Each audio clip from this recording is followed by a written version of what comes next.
Shabbat Shalom, everybody. So last week at the end of our service, that was quite an extraordinary moment, wasn't it? Those of you who were there, it was at the very end that we got the big announcement that we have a new president-elect, and there was an incredible outpouring of celebration and singing, etc.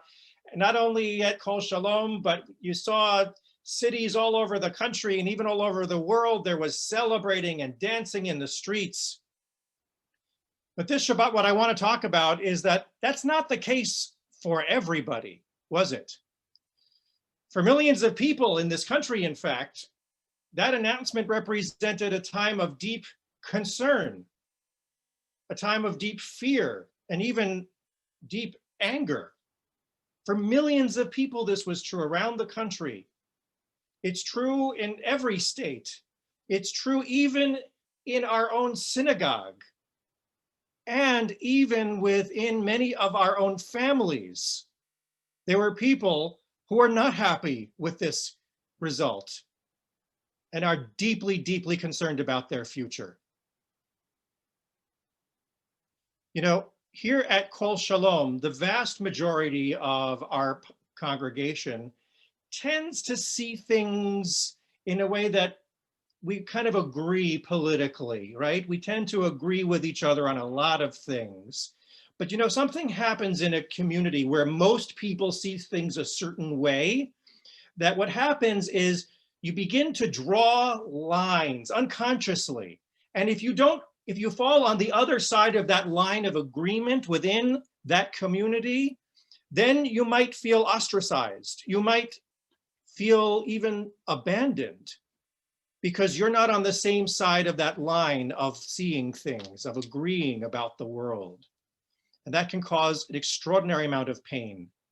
Indeed, that line exists so deeply ingrained, not only in our synagogue, but within our families and around this nation right now.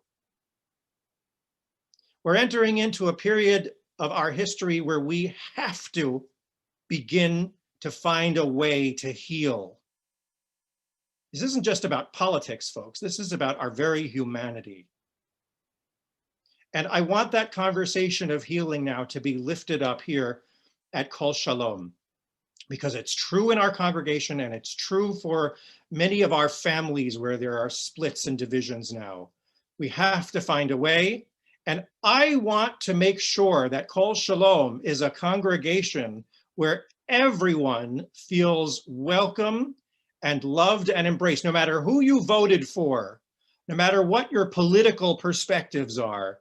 Everyone in our congregation deserves to feel that there are no lines that keep them outside, that there are no lines that render people feeling abandoned in our community. That's true for our congregation, and that needs to be true for this country now. The big question that we have to ask, though, is how on earth are we going to do this? How are we going to, after all of the rancor and the bitterness, how are we going to bury the hatchet and move forward and see people for the cherished humanity that everyone shares? In order to do that, I think we have to turn to our Torah. We have to turn to the example of Abraham and Sarah, and particularly today, what I want to talk about is Sarah. This parsha is called Chayei Sarah, and it begins with her death. It begins with a description of, after her death, it describes Sarah's life with a very famous line. It says, Vayihiyu Chayei Sarah, and it was the life of Sarah, Mea Shana ve'esrim Shana ve'sheva Shanim Shnei Chayei Sarah, which if you look at the English translation, it just says, and Sarah lived to be 127 years old. That's a nice old age. But it doesn't actually say that in the Hebrew. What does it say about Sarah? It says, literally it means, the life of Sarah was 100 years and 20 years and 7 years. The life of the years of the life of Sarah. Very interesting, weird, almost like rhythmic, poetic line. And because it's so odd, the rabbis feel the need to explain why it's worded in such a strange way. So Rashi explains the following. He said, the reason the word shana, meaning year or years, is written at every turn is to tell you that each term must be explained by itself as a complete number. At the age of 100, she was a woman of 20 as regards for sin. For just at the age of 20, one may regard her as having never sinned, since she had not then reached the age when she was subject to punishment. So too, when she was 100 years old, she was sinless. And when she was 20, she was as beautiful as when she was 7. So that's Rashi's bringing the midrashic idea. When she was 100, it was as if she was 20. When she was 20, it was as if she was 7. When it comes to sin and beauty, strange hyperbolic descriptions of Sarah. And to this, Rashi adds that last line, Shnei Chaye Sarah, over when it repeats it, it means all of the years of her life were equally good. Now that's quite a description of a human being, isn't it? I don't know about you, but I'm only in my 50s and I don't measure up to Sarah at all. I've had ups, I've had downs, I've had things that I've done that I regret. I don't think I'm 20 years or 30 or 40 years younger than my age, and yet somehow Sarah is described as somebody who was not only forever young in her life, but she was forever good in her life. If you don't buy that, good, because I don't agree with that either. I can, in a split second, I can come up with examples of how Sarah did some rotten things in her life. Remember the story of Hagar, her handmaiden? She got jealous of Hagar and her baby, so she had her and her son thrown out of the house where they almost died of thirst in the desert. Not very good, not very nice in my book. So what gives? What is the Torah trying to teach us about this thing about her age and always these different age markings and this forever youthful and ever good thing? Is it trying to say that she was perfect? No. I don't believe that even our rabbis think that it's trying to say that Sarah was ever perfect. In fact, I think what it's trying to teach us is that she was as perfect as anyone could be, given the very brokenness and imperfections of our life and our world and our relationships that we live in. The Sfat Emet, the Hasidic commentary, really goes into depth here.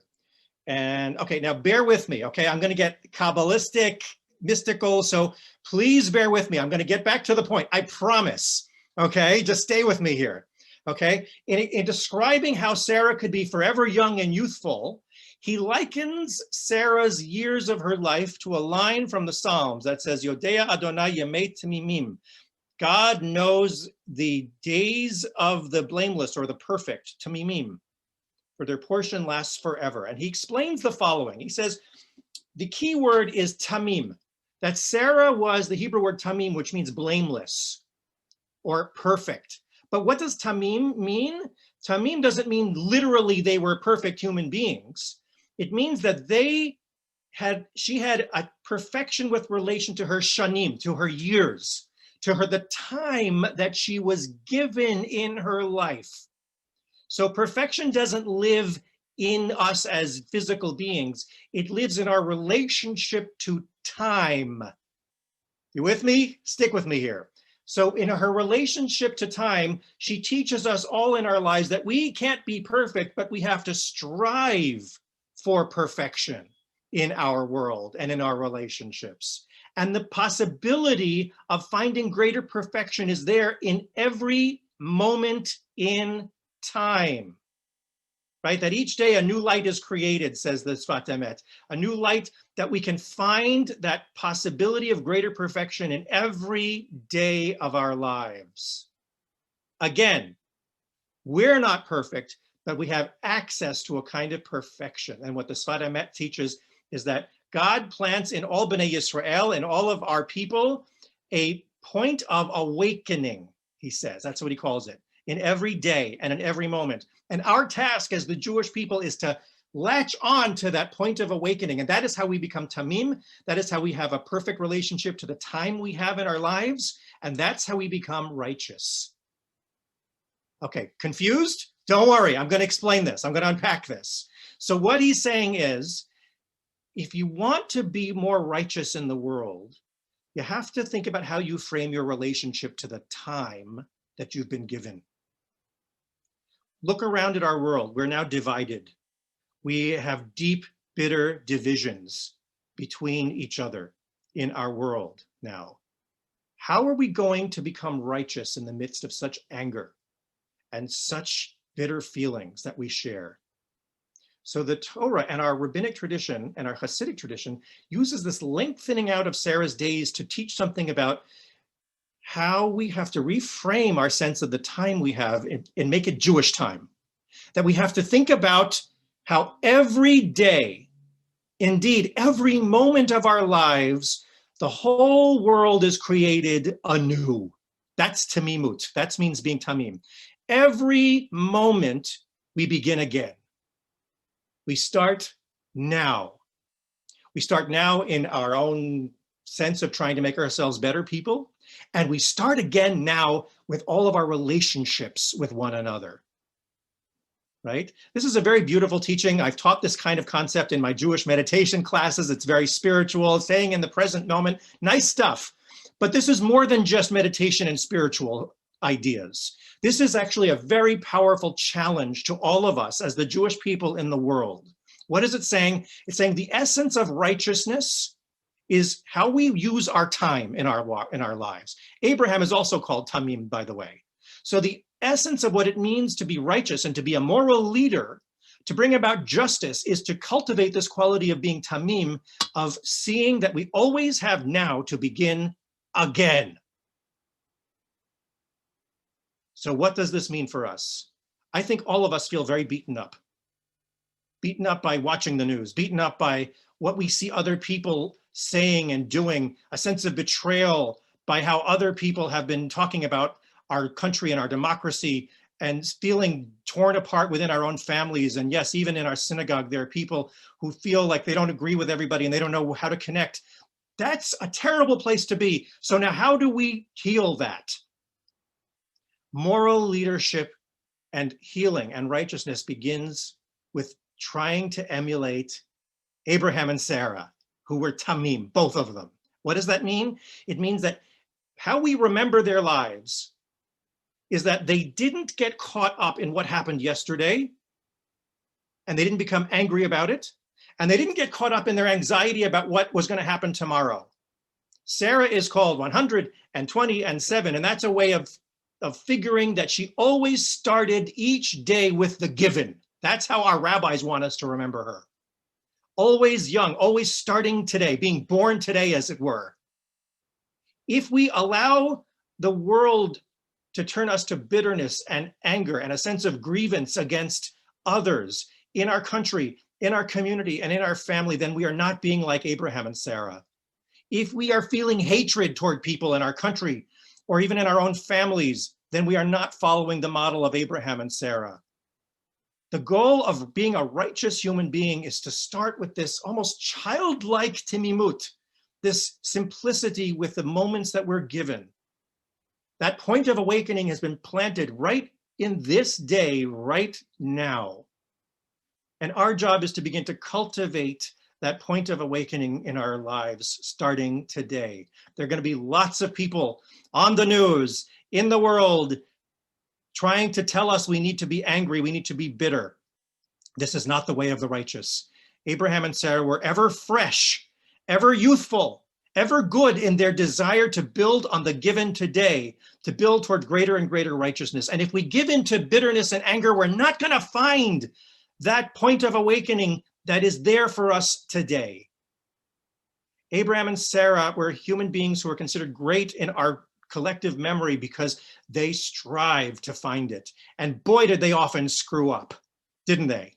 The Torah is filled with examples of how they messed it up and they made terrible mistakes, but they always came back to that effort of timimut, of righteousness. That is our challenge today, at this moment in history. That is our task. This moment in history is about looking at everyone around us and not judging each other by what our choices were, who we voted for, what we thought. Now is the time to heal. Now is the time to recognize the beautiful humanity and that point of awakening and that point of chesed, of loving kindness that lives in each and every one of us. That is our task. We begin today.